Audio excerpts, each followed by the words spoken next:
పిల్లలకి స్కూల్ పాఠశాలైతే పేరెంట్స్‌కి స్కూల్ పేరెంట్స్‌శాల.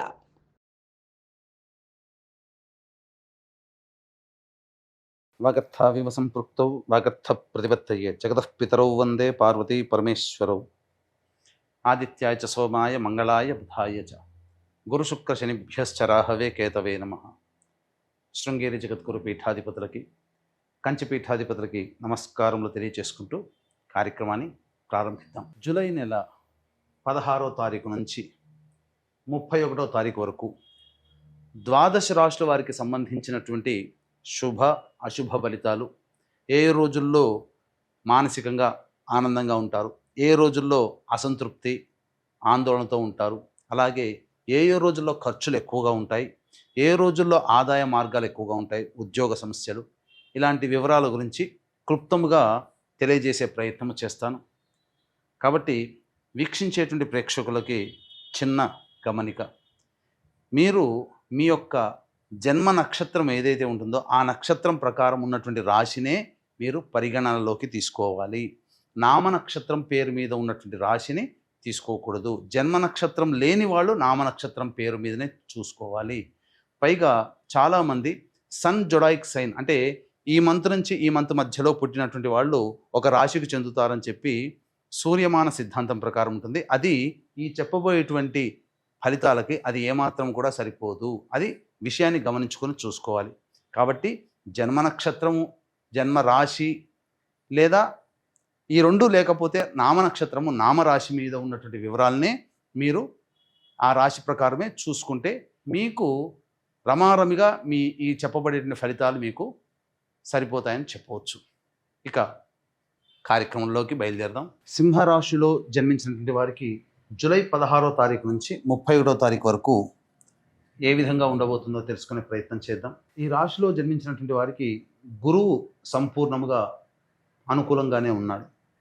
అంటే లాభస్థానంలో గురు సంచారము, కొంత అవయోగము, కానీ ప్రస్తుత పరిస్థితులకి తగ్గట్టుగా కొంతవరకు యోగాన్ని కలిగించే అవకాశము గోచరమవుతుంది. గ్రహాల యొక్క స్థితిగతుల అనుకూలంగా ఉండడం, అలాగే శుక్రుడు కూడా శుభ సంచారం చేస్తూ ఉండడం. అంటే 27వ తారీఖు వరకు అనుకూలంగా లేడు శుక్రుడు, కానీ 27వ తారీఖు నుంచి సంపూర్ణంగా యోగిస్తున్నటువంటి కారణం చేత మాసాంతంలో శుక్రుడు కూడా యోగిస్తాడు. కాబట్టి జాగ్రత్తలు పాటించండి. అంటే ఈ యొక్క సింహరాశి వారికి ఉద్యోగ సంబంధమైనటువంటి విషయాల్లో జాగ్రత్తలు పాటించాలి, వృత్తి వ్యాపారాల్లో కూడా. అలాగే రవి సంచారము ద్వాదశ స్థానంలో ఉండడం ఉద్యోగపరంగా, వృత్తి వ్యాపార పరంగా బయటికి వెళ్లాల్సినటువంటి పరిస్థితులు గోచరమవుతున్నాయి. జాగ్రత్తలు పాటించండి. అలాగే మనస్తాపానికి గురయ్యే సంఘటనలు ఉద్యోగస్తులకు కలుగుతాయి. కాబట్టి కాస్త ఒడిదుడుకులు ఎదురైనప్పటికీ కూడాను భరించే ప్రయత్నం చేయండి. ఇక బుధ సంచార ప్రభావము ప్రధానంగా అనుకూలంగా లేదు, కావున పెట్టుబడులకి ఇది అనుకూలము కాదు. జాగ్రత్తగా గమనించండి. ఈ కుజుడు కూడాను రాశిలోనే సంచారం చేస్తూ ఉండడం, కేతువు కూడా స్థితి పొంది ఉండడం, కొన్ని అనాలోచిత నిర్ణయాలు. ఇక్కడ గ్రహ సంచారం మారిన తర్వాత జూలై నెల, ఆగస్టు నెల ఏ రాశి వాళ్ళకైనా ఇబ్బంది పెడుతుందంటే అది కర్కాటక సింహరాశి వారికి ఎక్కువగా ఇబ్బంది పెడుతుంది. గ్రహ సంచారం అనుకూలంగా లేదు, కావున జాగ్రత్తలు పాటించండి.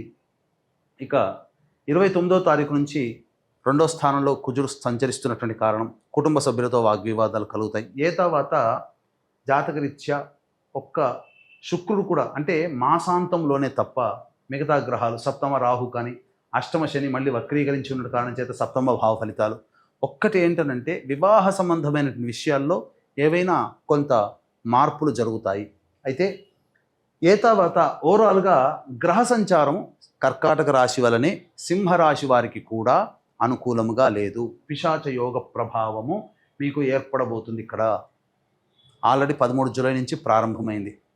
కాబట్టి ముఖ్యంగా భాగస్వామ్య విషయంలో ఎవరితో కలిసి పని చేస్తుంటారో, ఎవరితో కలిసి దాంపత్య జీవితం, ఎవరితో కలిసి వ్యాపారం, ఇవన్నీ కూడా ఈ కర్కాటక సింహరాశి వారు జాగ్రత్తలు పాటించాలి. తప్పదండి, గ్రహాలు అనుకూలంగా లేవు. పిశాచ యోగ ప్రభావము కొంతవరకు నష్టాన్ని కలగచేస్తుంది. కాబట్టి జాగ్రత్తలు పాటించండి. ఏ తర్వాత చెప్పుకొచ్చేది ఏమిటంటే ఈ యొక్క సింహరాశి వారికి స్వల్పముగా గురు ప్రభావం తప్ప మిగతా అన్ని గ్రహాలు కూడా అనుకూలంగా లేవండి. వాస్తవాన్ని చెబుతున్నాను. భయపెడుతున్నాను మాత్రం అనుకోకండి, హెచ్చరిస్తున్నాను. అంటే మిగతా ఈ మొత్తం అంతా ఈ నెలంతా అట్లాగే ఉంటుందా అంటే, రోజువారీ దినచర్య కార్యక్రమాల్లో కొన్ని మార్పులు ఉంటాయి, మంచి చెడు ఉంటుంది. కానీ ఓవరాల్గా గ్రహాల యొక్క స్థితిగతుల ప్రభావం అనుకూలంగా లేని కారణం చేత మనము కొత్త నిర్ణయాలు తీసుకోకుండా ఉండడం మంచిది, కొత్త రకంగా పెట్టుబడులు పెట్టకుండా ఉండడం మంచిది, మొహమాటానికి పోయి డబ్బులు ఎవరికి అప్పు ఇవ్వకుండా ఉండడం మంచిది. ఉన్న స్థితిలోనే కొనసాగితే ఏంటి, వచ్చే నష్టం ఏమీ లేదు. కొత్త వాటి కోసం ఆలోచన చేస్తేనే ఈ అశుభ ఫలితాలు పొందుతారు. కాబట్టి కొత్తవి ఆలోచించకుండా ఉన్న వాటితో సర్దుబాటు చేసుకునే ప్రయత్నం చేయండి. అప్పుడు మీకు ప్రశాంతకరమైన జీవితం ఉంటుంది. ఈ రాశిలో జన్మించినటువంటి మహిళలకి ప్రధానంగా మిమ్మల్ని గౌరవిస్తారు, కానీ మీ దగ్గర కేవలం వ్యాపారాత్మకమైనటువంటి ధోరణితోనే మీకు గౌరవం ఉంటుంది. మీ ద్వారా వాళ్ళు లబ్ధి పొందేదే ఎక్కువగా ఉంటుంది. ఆ విషయాన్ని గమనించండి. అలాగే కొంత అవమానాలు కూడా ఎదురయ్యే అవకాశం ఉంటుంది. కాబట్టి తగ్గి ఉండే ప్రయత్నం చేయండి. ఇప్పటివరకు మనం గౌరవంగా ఉన్నాం, కాలం కలిసి రాలేదు, తగ్గి ఉండడంలో తప్పు లేదు కదా. అలాగే ధనపరమైన విషయంలో ఎవరికి కూడా వాగ్దానం ఇవ్వకండి, జాగ్రత్తలు పాటించండి. ఇక మరీ ముఖ్యంగా సంతానం కోసం ఎదురు చూసేటువంటి వ్యక్తులకి శుభమైనటువంటి వార్త వింటారు. అలాగే విద్యా సంబంధమైనటువంటి విషయాల్లో విద్యార్థినులకి సాధారణమైనటువంటి ఫలితాలు కలుగుతాయి. తర్వాత ఈ రాశిలో జన్మించినటువంటి మహిళలు కూడా సమస్యలు ఎదుర్కోక తప్పదు. కాబట్టి తగ్గి ఉండే ప్రయత్నం చేయండి. మమ్మల్ని అంటున్నారు కదా, మమ్మల్ని చిన్న చూపు చూస్తున్నారని మాత్రం అనుకోకండి, అది కాలం కలిసి రావట్లేదు. ఇక తర్వాత ప్రధానంగా ఈ యొక్క రాశిలో జన్మించినటువంటి వాళ్ళకి వివాహ సంబంధాలు కుదురుతాయి. సంతానపరమైనటువంటి సమస్యలు ఏవైతే ఉంటాయో అవి కొలిక్కి వచ్చే అవకాశం ఉంటుంది. అన్ని విధాలుగా ఆనందదాయకంగా ఉంటుంది అని చెప్పవచ్చు. ఇక సమయం మాత్రం అనుకూలంగా లేదు. కాబట్టి ఏ రోజుల్లో జాగ్రత్తలు పాటించాలి అనేటువంటి విషయం గురించి మనం తెలుసుకునే ప్రయత్నం చేద్దాం. ప్రధానంగా ఈ సింహరాశిలో జన్మించినటువంటి వారికి 16, 17 తారీఖుల్లో మానసికమైనటువంటి ప్రశాంతత లోపిస్తుంది. ఏ పని చేయాలన్న ఆసక్తి ఉండదు, బద్ధకం ఉంటుంది, ఒక క్వశ్చన్ మార్క్ లాగా, ఒక జిగ్జాగ్ లాగా వ్యవస్థ ఉంటుంది. కాబట్టి జాగ్రత్తలు పాటించండి. ప్రధానంగా నిర్ణయాలు తీసుకోకపోవడమే చాలా మేలు. 18, 19, 20 తేదీల్లో సంతానం మూలకంగా ఖర్చులు, సమస్యలు పెరుగుతాయి, సంతానంతో విభేదాలు పెరుగుతాయి. కాబట్టి జాగ్రత్తగా ఉండండి. కోర్టు సంబంధమైనటువంటి విషయాల్లో కొంత చర్చకు వస్తాయి, ఆస్తి పంపకాల విషయాలకు సంబంధించి. అలాగే ఖర్చులు కూడా అధికంగా ఉంటాయి అని చెప్పవచ్చు. 21, 22, 23, 24 తేదీల్లో గృహంలో విలువైనటువంటి వస్తువులు కానీ దుస్తులు కానీ కొనుగోలు చేస్తారు. అలాగే చేస్తున్నటువంటి వృత్తి, ఉద్యోగ, వ్యాపారాల్లో అనుకూలంగా ఉంటుంది. నిరుద్యోగస్తులకి ఉద్యోగం లభించే అవకాశం ఉంటుంది. ఇక ఖర్చుకు మించిన ఆదాయం కూడా లభించడం ద్వారా ఆనందంగా ఉంటారని చెప్పవచ్చు. 25, 26 తేదీల్లో ప్రధానంగా చేస్తున్నటువంటి ఉద్యోగంలో అప్రమత్తంగా ఉండండి, వృత్తి వ్యాపారాల్లో అప్రమత్తంగా ఉండండి. మీ నుంచి భారీగా కొంత నష్టం జరిగే అవకాశం ఉంది. కాబట్టి జాగ్రత్తలు పాటించండి. ఎవరిని కూడా నమ్మి మీ పనిని అప్పగించకండి. వృధా కాలయాపన, మానసికమైన ఆందోళన అధికంగా ఉంటుంది. వృధా ప్రయాణాలు కూడా చేయాల్సినటువంటి పరిస్థితి. 27, 28 తేదీల్లో ఉత్సాహంగా ఉంటారు. మిమ్మల్ని మించిన వాళ్ళు లేరు. మీకు అన్నీ కూడా అనుకూలంగా ఉన్నట్టు కనబడతాయి. కానీ గ్రహాలు అనుకూలంగా లేని కారణం చేత కొంత ఇబ్బందికర పరిస్థితులు తలెత్తే అవకాశం ఉంటుంది. ఇక 29, 30, 31 తేదీల్లో కుటుంబ సభ్యులతో వాగ్వివాదాలు పెరుగుతాయి. జాగ్రత్తగా ఉండండి. మరియు సంతోషకరమైనటువంటి వార్తలకి మీరు దూరంగా ఉంటారు. అంటే ఏంటి, ఏదో నష్టాన్ని పొందే అవకాశాలు గోచరమవుతున్నాయి. కాబట్టి ధనపరమైన విషయంలో జాగ్రత్తగా ఉండండి. తర్వాత ఈ యొక్క సింహరాశిలో జన్మించినటువంటి వారికి అతి సాధారణమైనటువంటి శుభ ఫలితాలే కలుగుతాయి.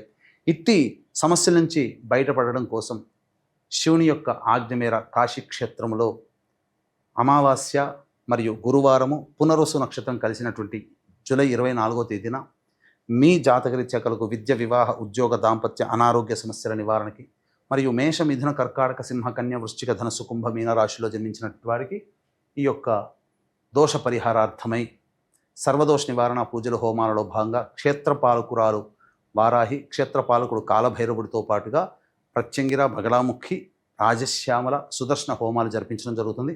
అలాగే అమావాస్య పితృదేవతలకి చాలా శుభమైనటువంటి దినము.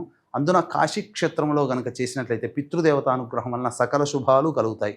కాబట్టి తండ్రి వైపు 3 తరాలు, తల్లి వైపు 3 తరాల్లో మరణించినటువంటి వారి ఆత్మతృప్తి కోసం ఈ యొక్క పిండ ప్రదాన కార్యక్రమం కాశీలో చేయడం వల్ల విశేషమైనటువంటి ఫలితం కలుగుతుంది. అవకాశం ఉంటే బ్రాహ్మణుని కర్తగా పెట్టి చేయించడం జరుగుతుంది కాబట్టి ఆ కార్యక్రమాలను కూడా మీరు నమోదు చేసుకోవచ్చు. ఇక ఏతావాత ఈ యొక్క సింహరాశిలో జన్మించినటువంటి వారికి మంచి శుభ ఫలితాల కోసం ప్రతిరోజు సుబ్రహ్మణ్య భుజంగ స్తోత్ర పారాయణము, అలాగే దత్త అష్టకము ఈ రోజుకి 3 సార్లు కనుక చేసుకున్నట్లయితే చాలా మటుకు సమస్యలు తగ్గుముఖం పడతాయి. ఇప్పుడు చెప్పినటువంటి వాటికంటే ఇంకా విభిన్నంగా ఎక్కువగా సమస్యలతో బాధపడుతుంటే దగ్గరలోని మంచి ఉపాసనా పరులైనటువంటి జ్యోతిష్యులను సంప్రదించి వారి సలహాలు సూచనలు పాటించండి. తప్పకుండా మెరుగైన జీవితాన్ని పొందుతారు. అలాగే అవకాశం ఉంటే పిండ ప్రదాన కార్యక్రమం మరియు సర్వదోష నివారణ పూజల హోమాలు కాశీలో జరిగేటువంటి వాటిలో జూలై 24వ తేదీన నమోదు చేసుకునే ప్రయత్నం చేయండి. సర్వం శ్రీ ఉమామహేశ్వర పరబ్రహ్మార్పణమస్తు.